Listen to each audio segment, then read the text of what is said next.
राष्ट्रिय स्वतन्त्र पार्टीका उम्मेद्वार बालेन शाह आगामी 21 गते हुने आसन्न प्रतिनिधि सभाको चुनावमा झापाबाट केपी शर्मा ओलीको विरुद्धमा चुनाव लड्ने भएपछि अहिले सामाजिक सञ्जाल लगायत राजनीतिक क्षेत्रमा एउटा छुट्टै माहौल बनेको छ।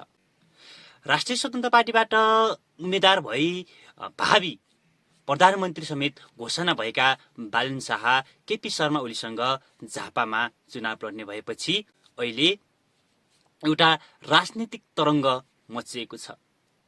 यसै विषयलाई लिएर अहिले सामाजिक सञ्जालमा पनि विभिन्न टीका टिप्पणीहरू भइरहेको छन् र सामाजिक सञ्जालमा पनि अहिले एउटा छुट्टै माहौल बनेको छ, एउटा छुट्टै तरङ्ग फैलिएको छ।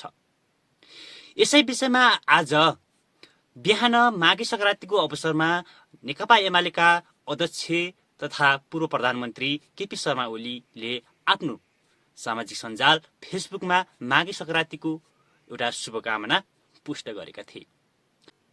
उक्त पोस्ट गरेको केही घण्टाभित्रै हजारौं लाइक र 13,000 भन्दा बढी कमेन्ट गरिएको थियो।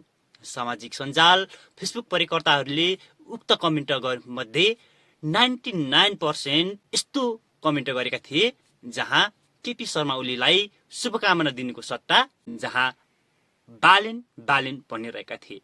उनीहरूको कमेन्टमा थियो नो केपी ओली ओन्ली बालेन, एक बार बालेन सरकार, नो केपी ओली ओन्ली बालेन।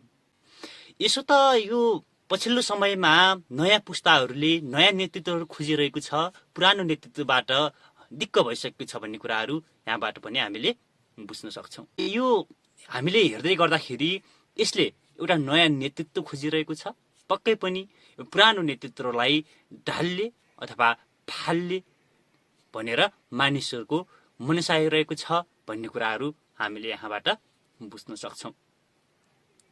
के बालेन शाहले केपी शर्मा ओलीसँग प्रतिस्पर्धा गर्न सक्लान् त? के झापाबाट उनले जितेर प्रधानमन्त्रीसम्म बन्न सक्लान् त?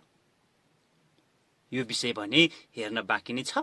तपाईलाई के लाग्छ, केपी शर्मा ओली या बालेन कसले जित्ला त? कृपया कमेन्ट गर्नुहोला।